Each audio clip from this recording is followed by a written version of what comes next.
queridos irmãos.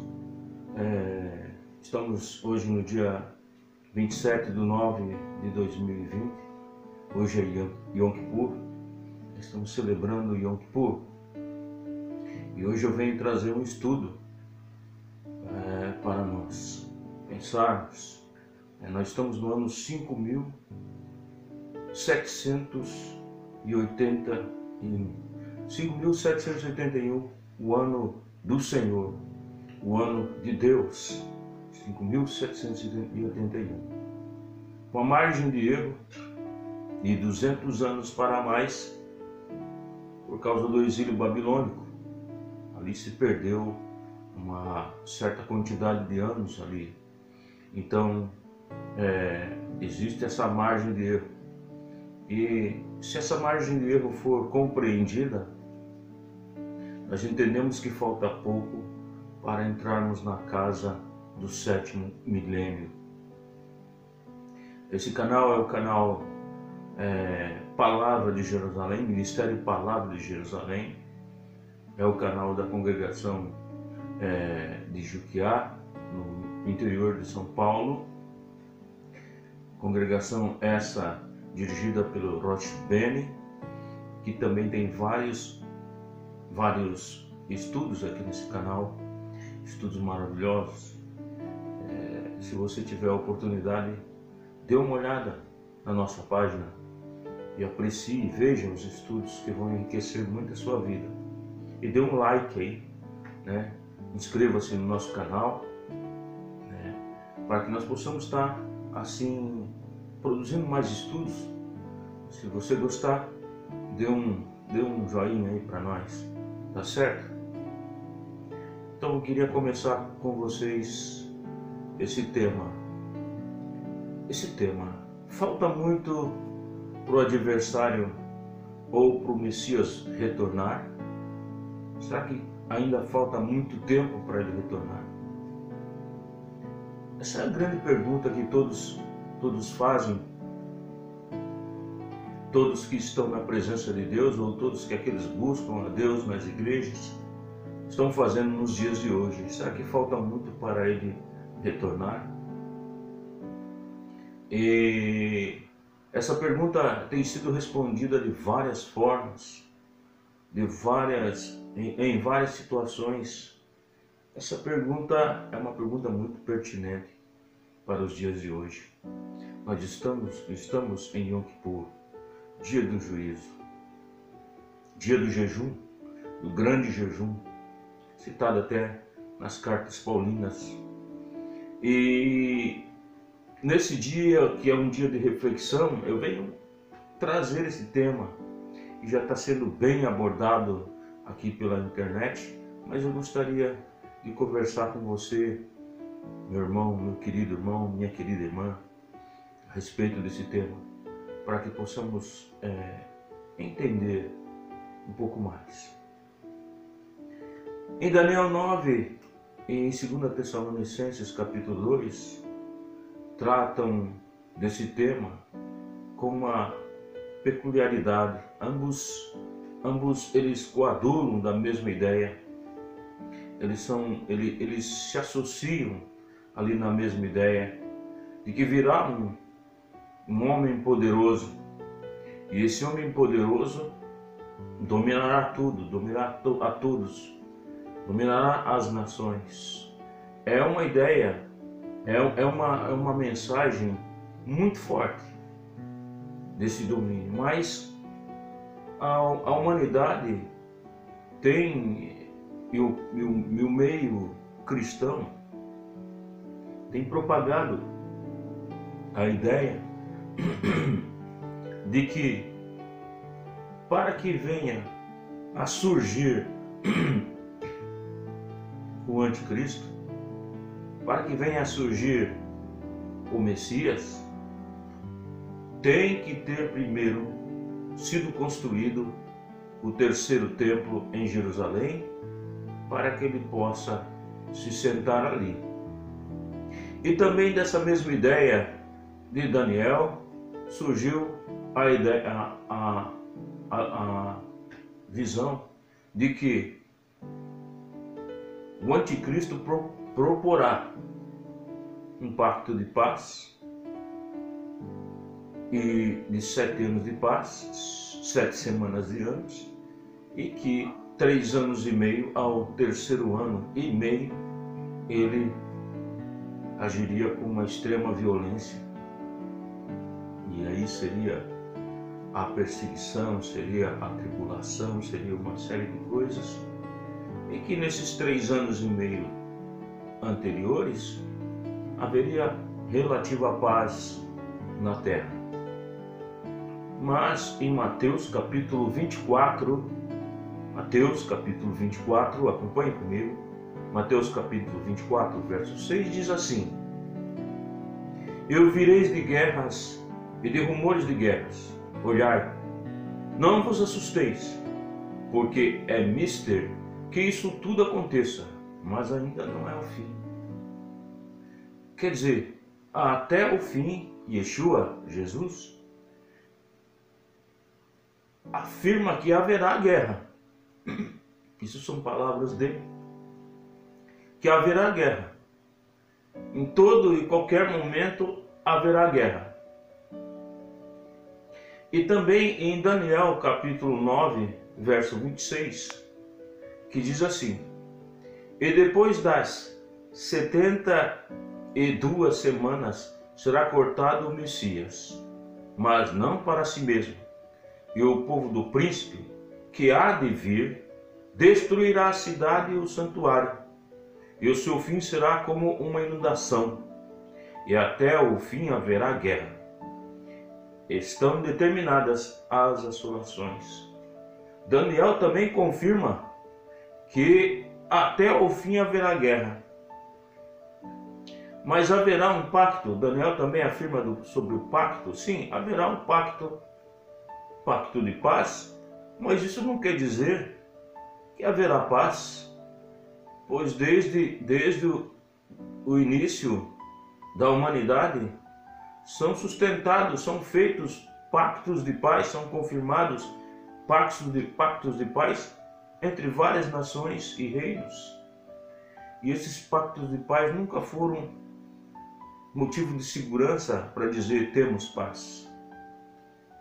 Então, pacto de paz pode haver sim. Não devemos ficar surpresos se surgir um pacto de paz. Em Esdras capítulo 10, verso 18, diz assim: E acharam-se dos filhos dos sacerdotes que casaram com mulheres estrangeiras, dos filhos de Jesua, filho de Josadaque, e seus irmãos, Maacéias, e Eliezer, e Jaribe, e Gedalias, acharam-se dos filhos de Josadaque. Josadaque é citado em Esdras aqui como tendo um filho chamado Jesua. Interessante é que como estamos tratando aqui a respeito do retorno do Messias, do Mashiach, esse nome Jesua na Bíblia João Ferreira de Almeida e em outras Bíblias destoa muito estranho, porque olhando para o hebraico, no hebraico não diz Jesua, diz Yeshua. Yeshua é o nome do filho de Josadaque. E esse mesmo nome do filho de Josadaque é citado também em Zacarias capítulo 6, verso 11 ao 12. Acompanhe comigo, Zacarias capítulo 6, verso 11 ao 2. Toma, digo, prata e ouro, e faze coroas, e põe nas cabeças do sumo sacerdote Josué, filho de Josadac. Ué, mas não era Jesua? E agora é Josué? E continua a profecia dizendo, e fala-lhe, dizendo, assim diz o Senhor dos Exércitos, eis aqui o homem cujo nome é Renovo. E agora tem uma situação diferente. Esse Jesua, que agora é chamado de Josué, que trata-se em hebraico de Yeshua, e no hebraico aqui o Josué é Yoshua, agora ele é chamado de renovo. E continua dizendo assim a palavra, ele brotará do seu lugar e edificará o templo do Senhor.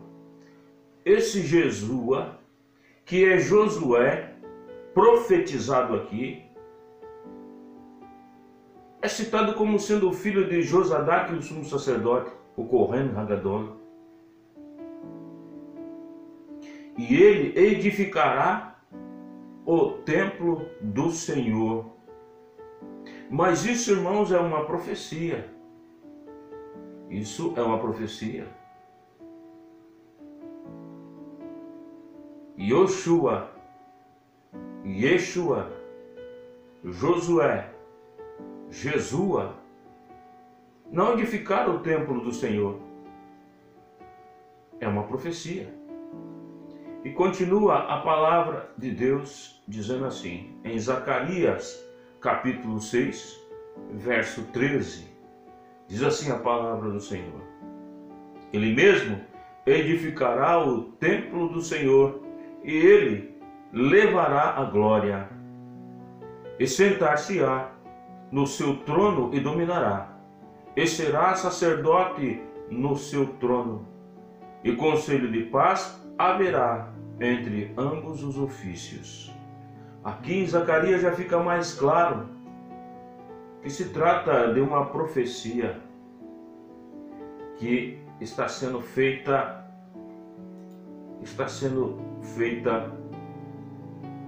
para um futuro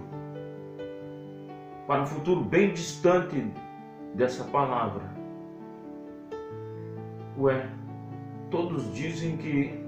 Muitos dizem e afirmam que para que o anticristo e para que Yeshua, Jesus, volte, é necessário estar pronto o templo. Muitos até relutam dizendo que o templo não deve ser construído porque o adversário sentar-se-á lá naquele lugar. Ou muitos até começam a ter um certo ranço pelo templo do Senhor. Mas eu quero dizer para vocês que é um engano esse pensamento. O templo do Senhor, seria chamado o terceiro templo, não vai ser construído pelo povo judeu. Vai ser construído pelo próprio Mashiach. Isso é conhecido no meio judaico. O meio judaico sabe disso, que é o Mashiach mesmo que vai construir o templo.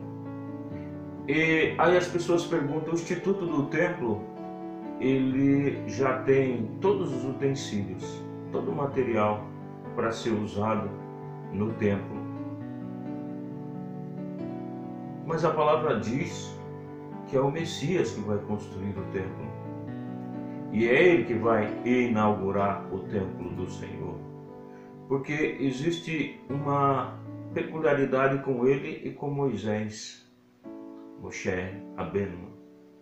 Moisés, ele cita em Deuteronômio capítulo 18, verso 15, que diz assim a palavra do Senhor: o Senhor teu Deus te levantará um profeta do meio de ti, de teus irmãos, como eu, a ele ouvirás. Ele já determina aqui, ele já profetiza aqui, que o próprio Deus levantará um profeta semelhante a ele. E que semelhança esse profeta deveria ter com Moisés? nos nossos dias. Também está escrito em Êxodo capítulo 40, do verso 1 ao 3, o que deve ser uma semelhança, uma característica do Mashiach. E diz assim a palavra em Deuteronômio capítulo 40, verso 1 ao 3. Falou mais o Senhor a Moisés, dizendo: no primeiro mês, no primeiro dia do mês, levantarás o tabernáculo da tenda da congregação, e porás nele a arca do testemunho, e cobrirás a arca com o véu. Irmãos, segundo Midrash, Moisés sozinho levantou o templo do Senhor. Levantou em um dia o templo do Senhor, colocou todos os utensílios dentro e cobriu a arca da aliança com uma cortina, separando o santo dos santos. Moisés sozinho levantou o templo, o tabernáculo do Senhor no deserto, na sua inauguração. Ele sozinho. Então, claramente, temos aqui uma identificação com o Mashiach, com a vinda do Mashiach, com a reconstrução ou a colocação do terceiro templo no lugar santo. Em Jeremias capítulo 23, verso 5, voltamos a ver também novamente a palavra renovo. Jeremias capítulo 23, verso 5 diz assim: eis que vem dias, diz o Senhor, em que levantarei a Davi um renovo justo, e, sendo rei, reinará e agirá sabiamente, e praticará o juízo e a justiça na terra. Esse renovo que foi citado lá atrás, que nós vimos aqui em Jeremias, nós vimos aqui em Jeremias, esse renovo também é citado em Isaías, no capítulo de número 53, no verso 2. Esse renovo, ele é citado aqui no capítulo 53, verso 2, que diz assim: porque foi subindo como renovo perante ele, e como raiz de uma terra seca. Não tinha beleza nem formosura, e, olhando nós para ele, não havia boa aparência nele, para que o desejássemos. Renovo é citado novamente aqui. Esse Jesua e esse Josué, que no hebraico é Yeshua e Yehoshua, eles são citados novamente aqui como renovo. E esse renovo é o que vai levantar o tabernáculo caído de Davi. Ele vai levantar e vai reinar nesse tabernáculo. Então, o templo não vai ser construído por mãos humanas, segundo a palavra do Senhor. Sendo assim, em Isaías capítulo 66, verso 21 ao 22 diz: e também deles tomarei a alguns para sacerdotes e para levitas, diz o Senhor, porque como os novos céus e a nova terra que hei de fazer, então estarão diante da minha face, diz o Senhor, assim também há de estar a vossa posteridade e o novo homem. Esse renovo vai trazer à tona o novo homem. O homem revestido do corpo de glória, que reinará o milênio com o Messias. E esse reino ele se concretiza na nova Jerusalém que desce dos céus. Então, se essa nova Jerusalém que desce dos céus, certamente o templo do Senhor estará lá. Com certeza. Apocalipse continua dizendo aqui para nós um fato também interessante, em Apocalipse 20, verso 6. Felizes e santos os que participam da primeira ressurreição. A segunda morte não tem poder sobre eles. Serão sacerdotes de Deus e de Cristo e reinarão com ele durante 1000 anos. Confirmando que esses sacerdotes escolhidos por esse renovo, que é chamado de Jesua e que é chamado de Josué, que é Yeshua e Yehoshua, ele reinará com o seu povo, o povo escolhido, que é chamado comumente de noiva do Senhor. A grande preocupação da igreja nos dias de hoje é se constrói ou não esse templo para ser um sinal da vinda do Messias. Mas já tivemos sinais em 2014 e 2015 com as 4 luas de sangue aparecendo nas 4 festas. As 4 festas bíblicas, na data precisa de cada festa. Também tivemos aqui, anterior a essas datas, o retorno de Israel à Terra Santa e a grande confirmação nas guerras de Yom Kippur e na Guerra dos 6 Dias, de que Deus jamais tiraria o seu povo novamente desta terra. E também, recentemente, tivemos outro sinal, de forma violenta, uma praga que assola até os dias de hoje toda a humanidade. Uma doença chamada de Covid-19, que tem afligido a terra inteira e tem fechado comércios, tem fechado cidades, tem fechado igrejas e tudo mais. Tem trazido a fome também e a miséria também. Vem na sua companhia. Temos esses sinais evidentes da vinda de Mashiach e da vinda do Anticristo. Mas, irmãos, temos aqui uma grande contradição quando lemos aqui 2 Tessalonicenses capítulo 2, verso 3 ao 4.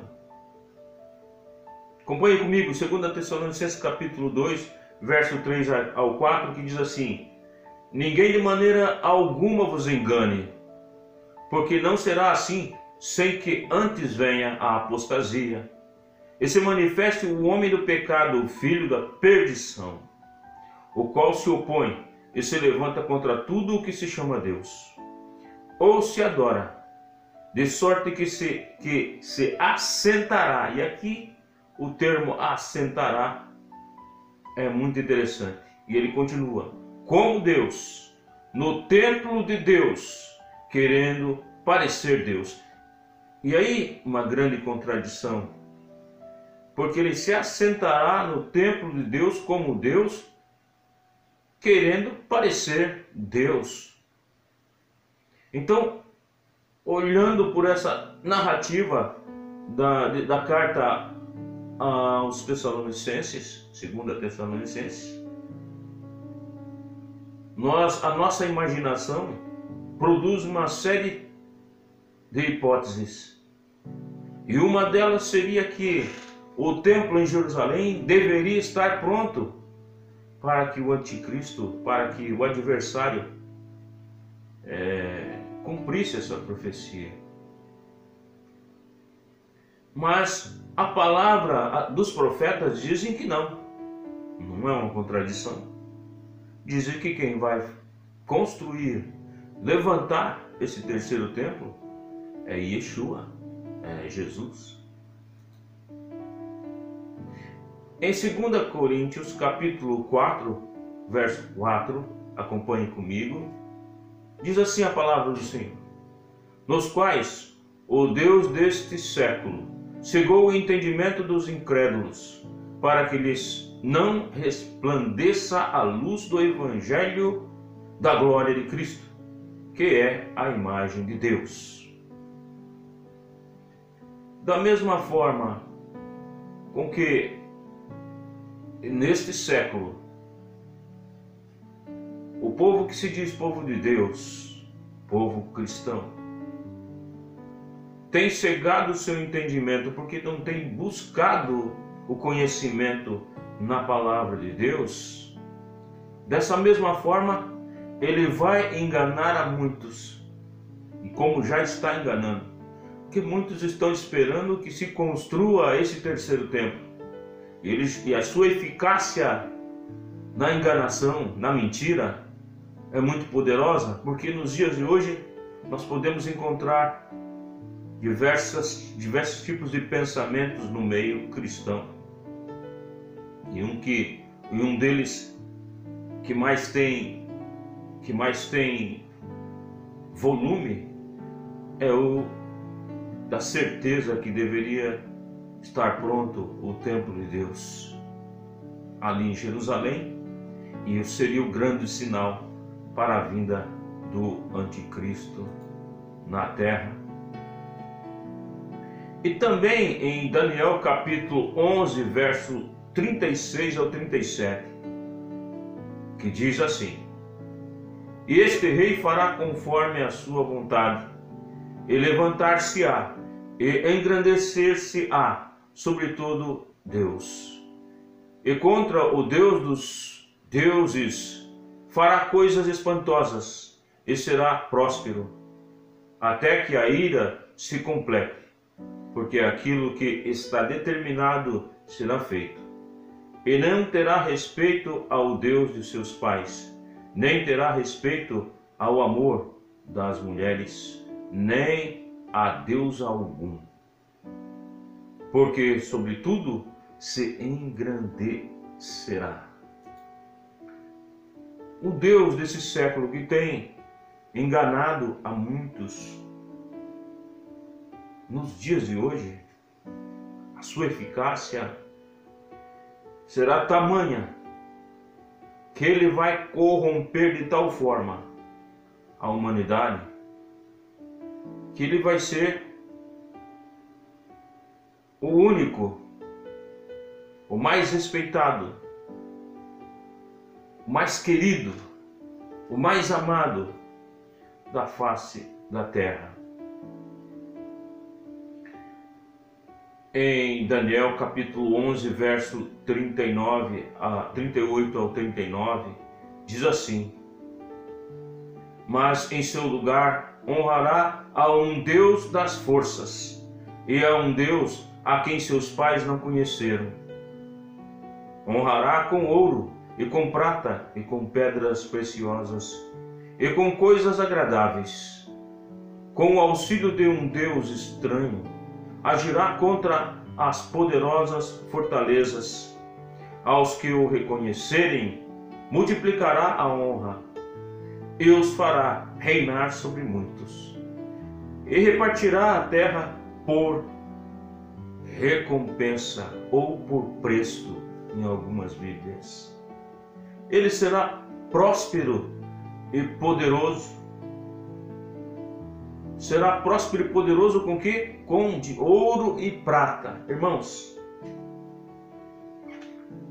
se tem um povo que é próspero e poderoso com ouro e prata, são os nossos irmãos islâmicos. Eles são muito prósperos com ouro e prata. Basta você olhar para a cidade de Dubai, na Arábia Saudita, onde se constrói uma ilha no oceano, e se constrói uma cidade onde não se tinha terra. E os prédios, e os carros, e a vida que os homens daquele país vivem prósperos. Eles são prósperos, com ouro e prata. Irmãos, em Apocalipse, no capítulo 2, do verso 13,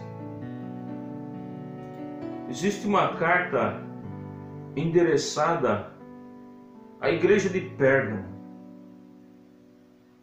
A carta endereçada à igreja de Pérgamo, que fica na Turquia, ela indica que Satanás tem um trono. E um trono naquele lugar. Então, quando Paulo cita que já há muitos anticristos, muitas pessoas contra Cristo, desde aqueles tempos antigos, também na carta de Apocalipse, segundo João, nós encontramos também o trono de Satanás, indicando que os anticristos já existem há muito tempo e que o trono se mantém naquele lugar, na Turquia. Acompanhe comigo em Apocalipse capítulo 2, verso 13, que diz assim: conheço as tuas obras e onde habitas, que é onde está o trono de Satanás. E retens o meu nome, e não negaste a minha fé, ainda nos dias de Antipas, minha fiel testemunha, o qual foi morto entre vós, onde habita Satanás. Aqui nesta carta à igreja de Pérgamo, não diz que habitava, não diz que havia um trono, diz que há um trono no presente. E diz que onde habita Satanás no presente. Então a carta à igreja de Pérgamo confirma assim que há um trono. E o trono fica na Turquia. Recentemente, a Turquia reconsagrou a Catedral de Santa Sofia, uma catedral de culto cristão, ao culto muçulmano. Catedral de Santa Sofia é uma das 7 maravilhas, se não me engano, da terra, uma igreja muito antiga. E ela se encontra ali na Turquia. E ali foi reconsagrada agora ao culto muçulmano, islâmico.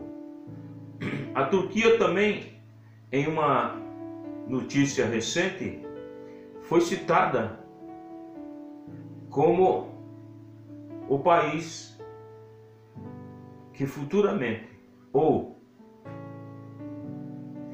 nos momentos que estamos vivendo, abrigará o centro do islamismo. O centro do islamismo, onde demandará todas as ordens islâmicas no mundo. Nós temos também aqui uma escrita no Corão, ou no Alcorão,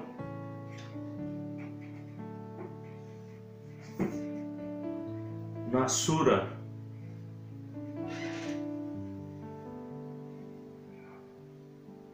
na Sura 8, Sura quer dizer capítulo, no verso 38, que diz assim: dize aos incrédulos que, no caso de se arrependerem, ser-lhes perdoado passado.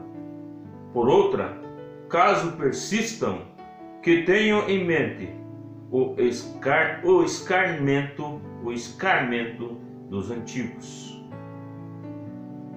Combatei-os até terminar a intriga e prevalecer totalmente a religião de Deus. Porém, se arrependerem, saibam que Deus bem vê tudo o quanto fazem.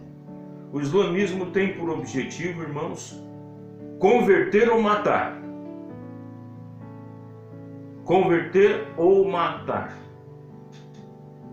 Eles têm por objetivo tornar o mundo, o planeta Terra, totalmente islâmico, com a Sharia. E a Sharia, ela tira todos os direitos da mulher. No meio islâmico, a mulher é um cidadão de segunda classe. É um cidadão praticamente objeto, em que o marido tem o poder até de tirar a vida, ou de ter outras esposas. No islamismo, a mulher, em muitas partes do mundo, não tem o direito nem de ter uma habilitação de dirigir. Não tem o direito de ter uma formação. Então, o direito da mulher é tirado. É tirado o direito da mulher. E a Sharia, ela traz à tona tudo aquilo que para nós cristãos, para nós judeus, é ofensivo. Ofensivo. Joel capítulo 3, verso 17 diz assim: E vós sabereis que eu sou o Senhor vosso Deus, que habito em Sião, o meu santo monte, e Jerusalém será santa. Estranhos não passarão mais por ela. Então nós sabemos que o trono de Satanás se encontra na Turquia, segundo a carta de Pérgamo. Nós sabemos que a Turquia tem sido apontada como o centro do islamismo, onde demandará todas as ordens islâmicas. E sabemos que a Sharia é convocada justamente pelo seu livro sagrado, na Sura 8, no verso 38 ao 39. Sabemos de tudo isso. E sabemos aqui em Joel: E vós sabereis que eu sou o Senhor vosso Deus, que habito em Sião. Ué, mas 2 Tessalonicenses está dizendo que o anticristo sentará no trono de Deus, no templo de Deus, e dirá que é Deus. Mas Sião é santo. Como ele fará isso então? Nós sabemos que o islamismo, irmãos, é uma religião idólatra. O islamismo, eles adoram uma pedra lunar. O islamismo é idólatra, porque pratica idolatria. É abominável porque pratica idolatria. É desolação porque pratica terrorismo. Eles são genuinamente idólatras. Eles ficam em Meca rodeando aquele quadrado escuro, onde abriga uma pedra lunar, e são genuinamente idólatras. Então, abominação. Mas como ele se sentará no lugar santo? E essa é a grande pergunta, né? Como ele se sentará no lugar santo se não se construiu o templo do Senhor? Irmãos, o lugar santo já existe. E é chamado de lugar santo porque abrigava o templo do Senhor. Ele está lá, entre o Monte Sião e o Monte Moriá, que foram aplainados e se tornaram um só monte. O Monte Sião e o Monte Moriá se tornaram um só monte. E sobre este monte está abrigado uma abominação, chamada Domo da Rocha. Uma mesquita com um domo dourado, que tem a capacidade de abrigar muitas pessoas.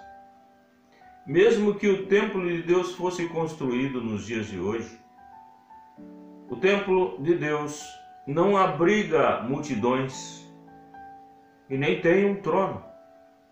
O templo de Deus só era permitida a entrada uma vez por ano pelo sumo sacerdote para oferecer sacrifício pela nação, como hoje. Hoje estamos vivendo o dia de Yom Kippur, no dia 27 de nove de 2020. Seria o dia de hoje que o sacerdote entraria no templo para oferecer sacrifício por toda Israel. Então não haveria templo, não haveria trono. Mas se você analisar e olhar por dentro da mesquita, do Domo da Rocha, você vai ver que ela é bem ampla e que pode abrigar muitas pessoas. E que o líder dessa sinagoga, chama-se, que é o imã, ele senta-se em uma cadeira, que pode ser chamada de trono, para ministrar os seus ensinos. Então, a abominação da desolação já está sobre o lugar santo. Só falta alguém sentar na cadeira e dizer que é Deus. Se você estava esperando um templo, ou esse templo está demorando para aparecer, comece a pensar nisso, nessa situação, de que o local para o adversário, o anticristo, sentar, já está pronto. Não precisa ser construído. O nosso tempo está acabando. Nosso tempo está chegando ao fim. Em Gênesis capítulo 16, verso 12, diz assim: E ele será homem feroz, e a sua mão será contra todos, e a mão de todos contra ele, e habitará diante da face de todos os seus irmãos. Por que habitará diante da face de todos os seus irmãos? Está bem claro aqui. Ismael era irmão de Isaac. Os ismaelitas que originaram os árabes.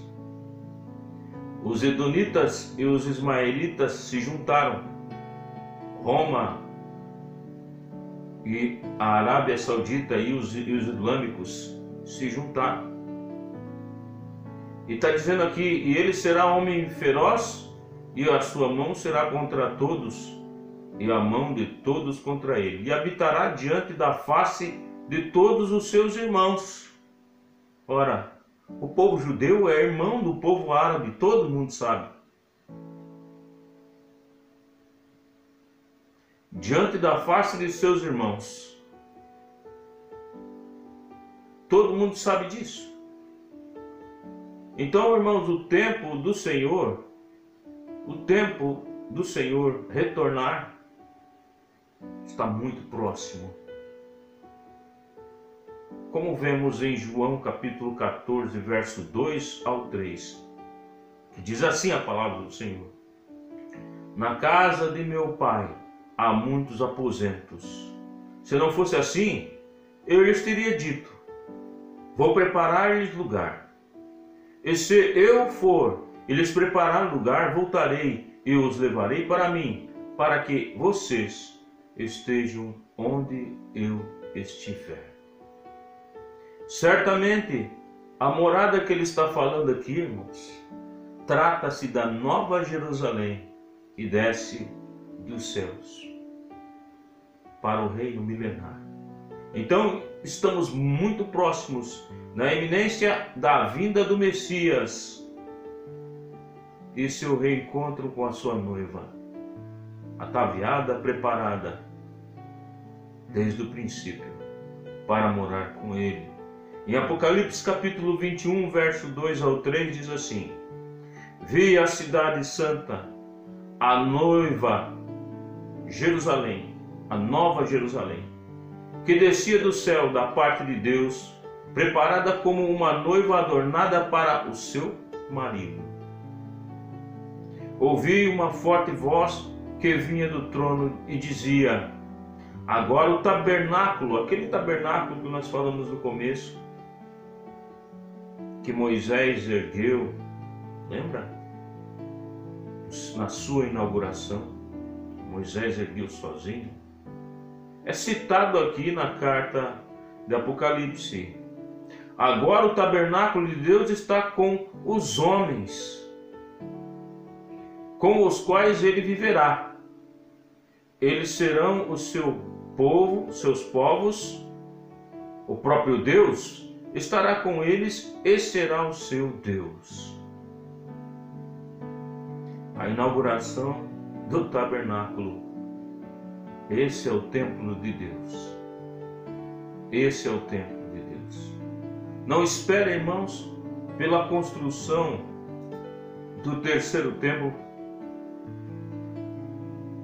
Não espere por essa construção, porque ela não vai sair do papel.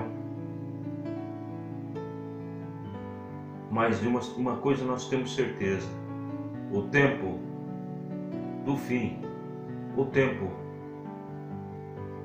da vinda de Mashiach está muito próximo. Eu quero deixar para você a seguinte mensagem. No livro de Revelação, Apocalipse capítulo 3, verso 11. Eis que venho subitamente, firmemente retém tu o que tens, a fim de que ninguém tome a tua coroa. A fim de que ninguém tome a tua coroa. Retens a fé nos dias de hoje. Guarda a palavra no coração. Saiba que o momento está próximo da vinda do Mashiach.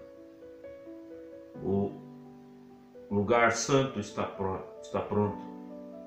A abominação da desolação está lá em cima. Estão sendo feitos os pactos. Eu convido você a celebrar esse Yom Kippur com jejum e oração, clamando a Deus para que nesse dia de Yom Kippur nossos nomes sejam confirmados no livro da vida. Desejo para você um jejum maravilhoso, um Yom Kippur abençoado na sua vida e na vida da sua casa, em nome de Yeshua. Shalom a todos e continue no nosso canal. Temos mais vídeos aqui para vocês. Estaremos prontos aqui para discutirmos novos assuntos. Em nome de Yeshua, enquanto ele não retorna. Mas breve ele vem. Shalom, shalom.